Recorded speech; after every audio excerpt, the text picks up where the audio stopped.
In the early hours of a September morning in 1789, a 16-year-old girl prepared to leave Paris. Her name was Sally Hemings. For nearly 2 years, she had lived in the city, part of Thomas Jefferson's household. In France, slavery was illegal. She could have stayed. She could have claimed her freedom and begun a life beyond Jefferson's reach, but she did not. Instead, she agreed to return to Virginia, a place where her body and her children would illegally belong to Jefferson. She bargained for what she could, a promise that those children born enslaved would one day be free. In choosing to go back, Hemings surrendered the certainty of freedom for a fragile hope, binding her future to Jefferson's word, and to the kin she left behind, still enslaved on Virginia's soil. Sally Hemings, as mentioned before, was enslaved. She was also the half-sister of Jefferson's deceased wife. The children she bore would be born into a world that refused to recognize them fully as kin, as citizens, or as free. And yet, they were a family made in secrecy and shaped by power, but a family nonetheless. Hemings's choice, quiet and unrecorded, reverberates still through the lives it shaped and the nation it unsettled. Annette Gordon Reed's The Hemingses of Monticello tells the story with extraordinary care, revealing how the lives of one Black family were entangled with one of America's most revered founders. Today, we explore what their story teaches us about race, kinship, and the meaning of family under slavery, and how family history can uncover truths that challenge the myths we inherit. Welcome to Reunion, a podcast about how family history helps us understand the past and why it still matters today. This series is sponsored by the Center for Family History and Genealogy and the Family History Program at Brigham Young University, which offers the world's only undergraduate degree in family history.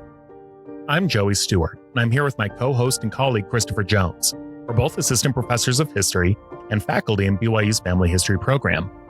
In each episode, we talk with scholars, educators, and storytellers who use family history to explore big questions about religion, race, kinship, and identity. Studying families helps us see what mattered most to people in the past and how those values shape the world we live in now. Family history is much more than names and dates. It is a way to explore memory, emotion, power, and connection.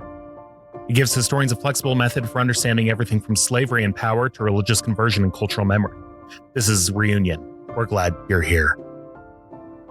Annette Gordon Reed is a Pulitzer Prize-winning historian and law professor whose groundbreaking work on Thomas Jefferson and the Hemings family reshaped American history.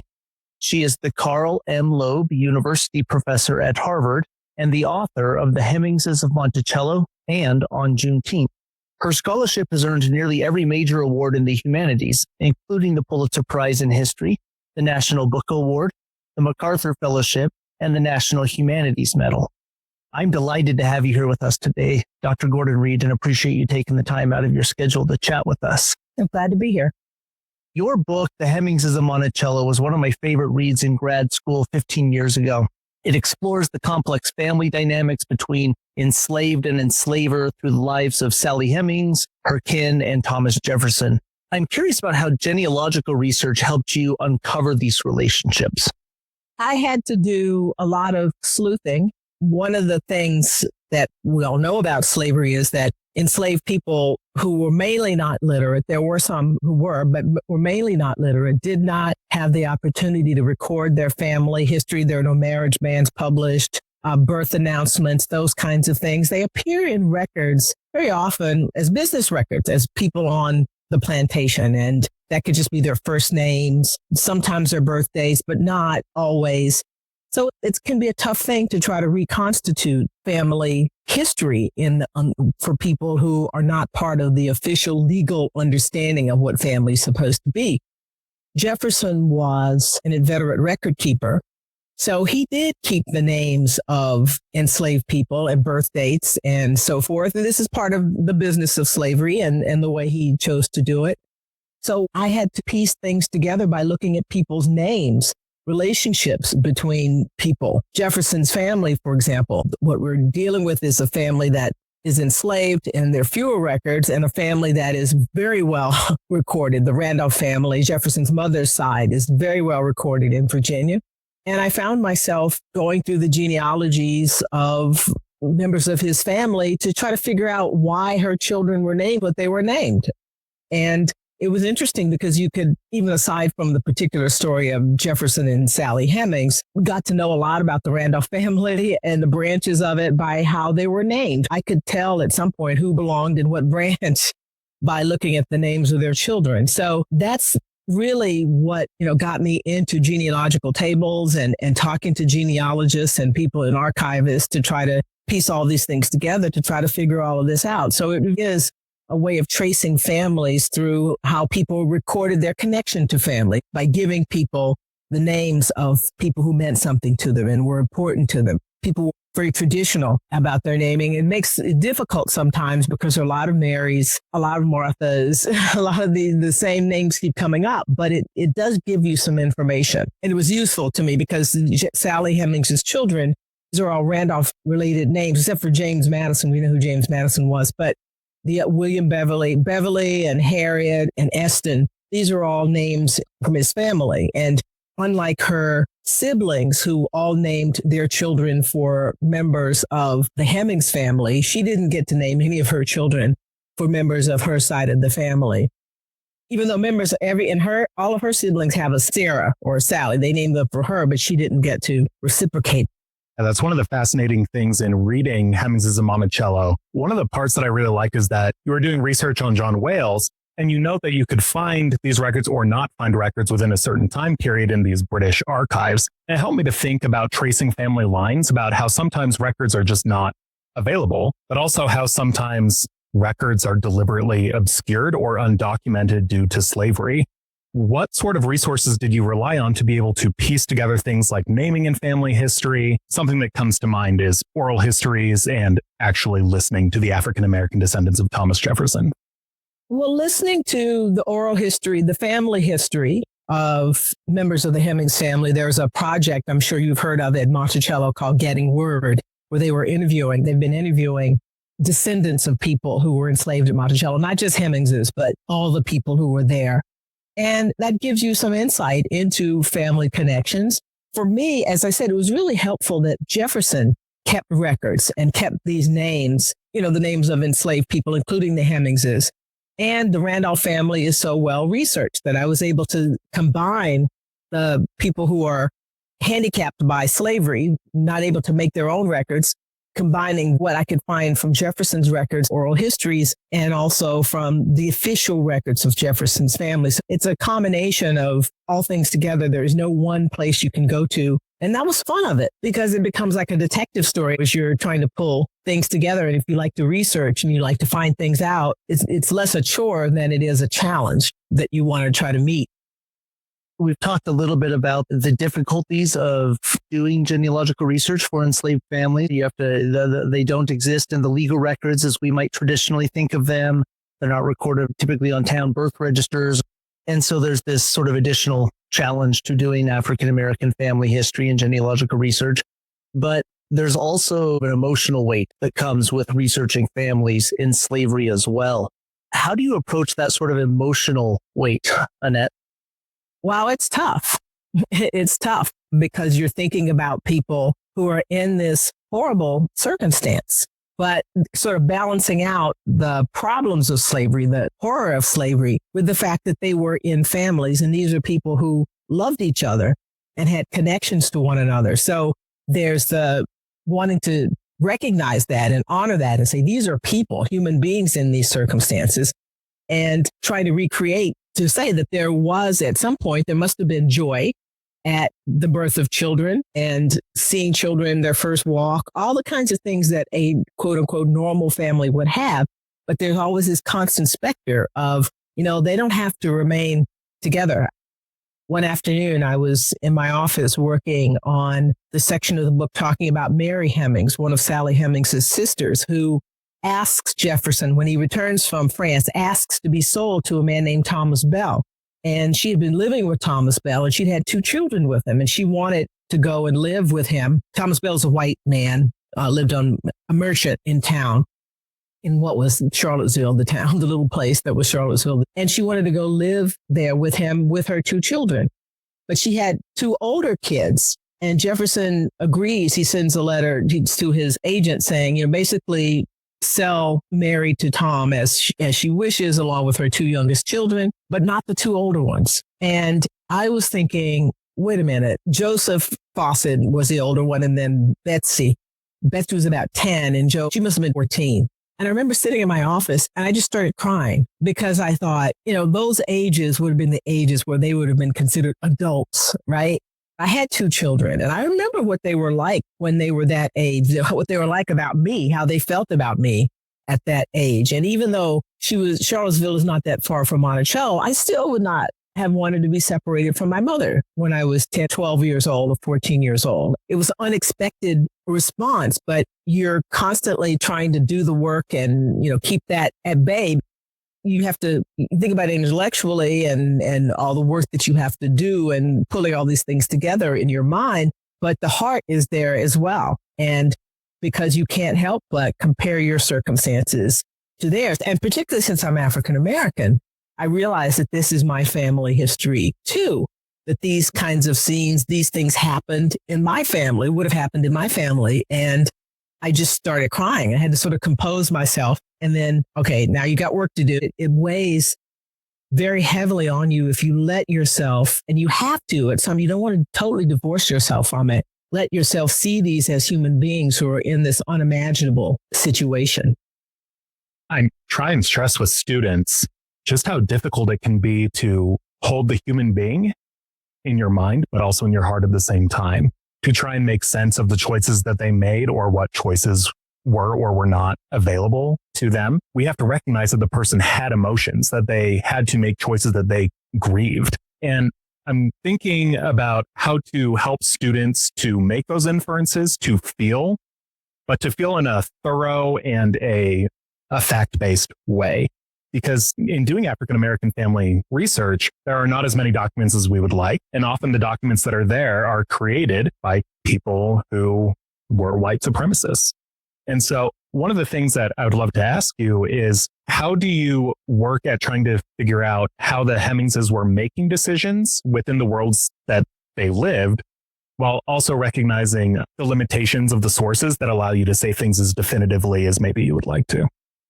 I mean, it's tough. It's a tough thing. You have to do a lot of writing around it. That's why the book is as long as it is, because in that circumstance, you have to remind the reader who this person is, the limitations that this person is facing, that there are some inferences that you could draw, but you have to be careful about those inferences because their parameters are not ours. They're not the same. A 16-year-old, you started off talking about a 16-year-old. A 16-year-old to us is a baby. Right now, age is going on. Your 25-year-old's a baby now, but people are older and older in terms of when we realize that they are becoming adults. It's a different world at that time period. So you have to say all of that. And in saying all of that, you can't just write it, as you said, definitively without the kind of equivocations that sometimes make people get on people's nerves. But you have to do it if you're going to be honest about this. You're dealing with a different time, but that still, history is there's a moral component to it. You can't just say, and that's how they, slaughter the innocent and go on as if that's not a problem. But you also it's a delicate balance, and hope the reader will go along with you as you say, okay, she's 16 years old. She has a brother there. She's not by herself. He's 24. He had been trained as a chef. There were other people of African descent who lived in Paris who had been enslaved, and they made their way. So why do we say that it would have been impossible for the two of them to have made their way? It would have been tough, but slavery is tough too. Because I try to play all of this out. And some things I can say to the reader definitively that I think are true. And other things I'm going to say, this is the best that I can do with it. Now, what do you think? Let the reader make the judgment about whether you think that this judgment makes sense, whether, what she did make sense or did not make sense. It's a lot of writing around. One of the things I did in my first book was talk about how there were a lot of declarations that were made in more traditional Jefferson scholarship that were not really clear. People use an authoritative voice and didn't do that kind of equivocation when they probably should have, because the situation was more complicated than they were making it out to be. So you do that when you have lots of records, because lots of times people are misleading in their records or they leave things out and you have to kind of read between the lines sometimes, but you just sort of dial that up even more when you're dealing with a situation where you don't have as much evidence as you would hope to have, because people are being kept from those kinds of records, creating those kinds of records. I have a question for you as a legal scholar, thinking about how laws are created in response to situations, but often in this austere, seemingly dispassionate very formal sorts of language. How do you write about law when you're writing about a family's history, recognizing that there's laws on the books, but then also social norms that may or may not align with the power of the law in Virginia or anywhere else?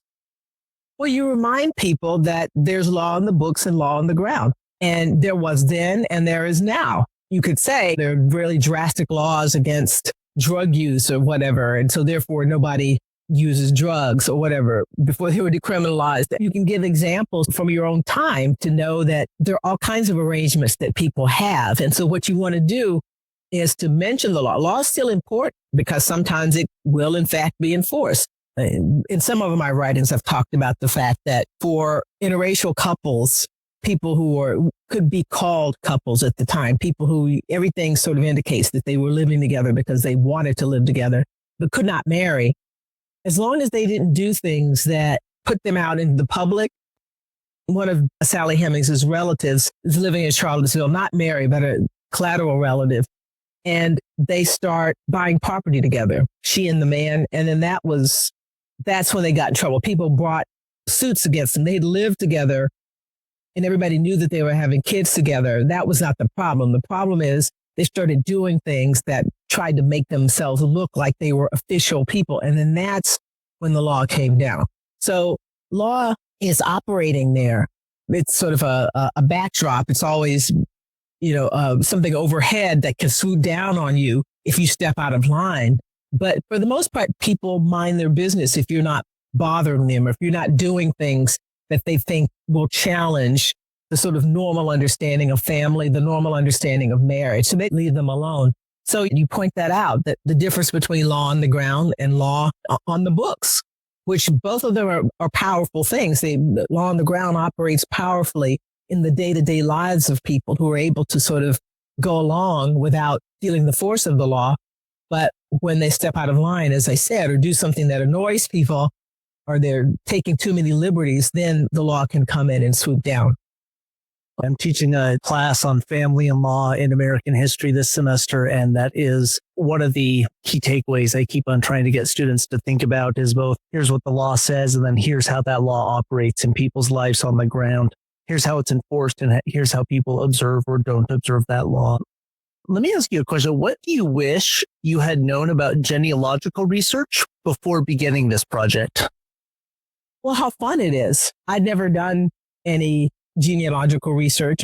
I'm not an expert in that, but I was forced to do it because of the nature of my work. That is fun, and that there are things, that there's a lot of ways into finding stuff out, not just the official records, but it's sort of the best of history in terms of gathering together letters and stray comments and maps. I mean, the kinds of things that you pull together, that you have to pull together to piece this story together is sort of the perfect research. People who like this kind of thing, and I do, how fun it is. That's what I wish I'd known before. This is something regularly tell students, or because BYU has the only undergraduate program in genealogy in the world, trying to explain to colleagues, how do you teach students to do genealogy when maybe a family tree is the only thing that they've seen and that's what they think family history is. It's like, no, I am an inherently nosy person. I want to find out the details. I want to figure out what's going on and understand the people that are living. The legal documents are really important. The vital records are really important. But can you tell the story of somebody's life with something that wasn't recorded by a state or a church? That's something that I see in your book on Juneteenth, and was wondering, one, how you came to write on Juneteenth, since it's very different than other pieces of scholarship that you've written. But two, if it led to any conversations with your family about what your family history or the sort of legacies that it aligned with or didn't align with. It's a pandemic book. I was sitting here in my apartment in New York in ground zero of the COVID crisis. And my editor had always wanted me to do a book about Texas, but he wanted me to do a big book about Texas, but I couldn't do that under these circumstances. I couldn't go to archives. What I used was essentially what I could get online, and books that I ordered, I could have sent to me, but I couldn't do the normal kind of research. And since it was a series of personal essays, the bulk of it comes from my understanding about my family. I had to supplement to get research to do that, to pull that together. Neither of my parents are living, so I couldn't talk to them very much about it. My older brother knows some things, but not very much about all of this. But I found out things. It's made me just want to go back further. There were things that I discovered. My great-great-grandfather's name on a voting list in a county in Texas that I visited one time with my grandmother, and I didn't know why we were there. You know, I was like, why are we here? And they were visiting relatives, but it was just, it didn't mean anything to me. And then when I saw this, I realized, oh, they used to live there. There was a family connection to this place. So a lot of things that were kind of vague understandings in my back of my mind made sense when I saw some of the things that I saw. Galveston was a big part of our family history. People would mention it, and I kind of think, oh, what's the story with all of that? And then I realized my great-grandfather had a cotton farm in Texas and in Moscow, Texas, and East Texas, and he used to go to Galveston to work on the docks. He'd make a lot of money working on the docks, and he could actually pay someone to help my great-grandmother on the farm from the money that he got there. So he still came out ahead by doing that. And Galveston was the center of Black activity. They had a union in the 1890s, the early 1900s. I would never have thought that. I don't know if my great-grandfather was involved in it, but the very fact that Black men had formed a union there during that time period is maybe you want to go back and look at not just my family history there, but to figure out what was going on with Galveston, which was the premier city in Texas before Houston got the ship channel, because Galveston was the port and so forth. So that was the big deal. And of course, the hurricane destroyed things in 1901, and they never really recovered from that. So there are things some doors that have been opened that I think I would like to try to walk through and try to figure some more stuff out about my family and that connection. As a fellow Texan, I will let you know that On Juneteenth is one of my very, very favorite books. We featured it here at BYU just a couple of years ago. It was our book that all history majors read together, and it was really a fantastic experience. It's great for kids because it's short.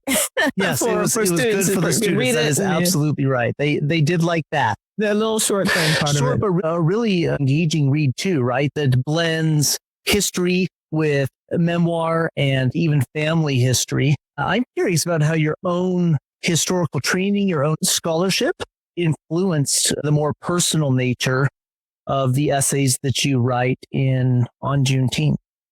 Well, growing up, I always thought I wanted to be a writer, but I was going to be a writer like James Baldwin was a writer, write essays and screenplays and do things for magazines and move to Paris. I mean, that kind of writer. And I used to write short stories and I wrote essays. So this was in some ways a return to the first type of writing that I was doing as a teenager and as a young person, the kind of thought that I thought I would be doing the historical. But now I am not a trained historian. I majored in history and I went to law school instead of getting a PhD.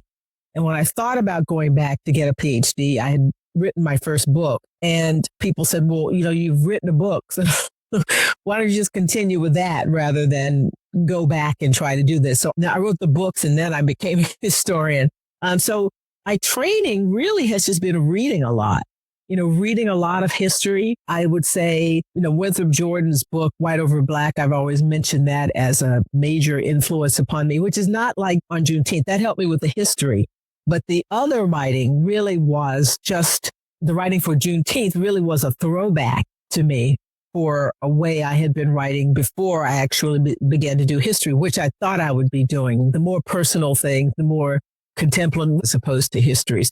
It was fun. I might like to try it again. I enjoyed doing something short, doing something that was more personal, but it's the influence of reading lots of things. I sort of wonder what's going to happen in the future when young people don't seem to read as much as people read in the past. How do you learn to write if you don't read a lot? Because you learn out and you say, no, nobody sounds like that. That sentence doesn't work because I've never seen one like that before. It's reading teaches you these things. You can learn to become a writer by the reading. And so I would say that my training on Juneteenth was really the sum total of all the reading that I've done over the course of my life. Also curious, as a big fan of On Juneteenth, but also the historical memory that you have had to unpack in your work on Jefferson. Do you approach historical research, archival research, and thinking about memory in different ways, either in conversation with your work on Juneteenth or just in other directions? I think my historical research tethered me to the historical method. I mean, Juneteenth is a memoir, but I don't have heavy footnotes in it. I felt compelled to back up the things that I say. And I think memoir can be done in a way without that. You know, most don't feel that you have an obligation, but maybe the great memoirists are people who don't feel that they need to do that. They can just go forward with their imaginations on all of this. But I would say that the pull of footnotes and endnotes probably influenced me more writing Juneteenth than it would have if I did not have the other history books in mind. But there's no way for me to do this stuff without checking. So you mentioned the importance of reading, how reading broadly, reading deeply, and not just how that can help make us better writers, but also make us more fully informed persons and shape our historical imagination and curiosity. One question that we like to ask guests on our podcast is if there is a book that has recently ignited your historical imagination. Well, there's a book called Black Moses by Caleb Gale. It's a book about a man who about the effort to create a Black homeland in Oklahoma and after Reconstruction. Essentially, the idea was that if there was no other place for Black people to go, and if the laws were not going to be fair to them. And it just made me think a lot about that moment after Reconstruction or during Reconstruction, when things seem to be going forward and all of a sudden the door slams on it. And this is Edward McCabe. He had the idea of creating, a Black homeland essentially in Oklahoma. Now, everybody was gunning for Oklahoma at the time. Everybody's anxious to get in there. But that really made me think about that time period and to want to know more about it. I'm doing another volume of the Hemings family story, so I am bringing them up into the 19th century. But that period, the 1870s, 1880s in America fascinates me now. And I really want to learn more about that time period as well. So Black Moses would be one that I'm reading currently. I'm really enthralled by the idea of going out and finding out more about this time period, not just for African Americans, but in the country in general, because it just seems to be a time when everybody's remaking themselves.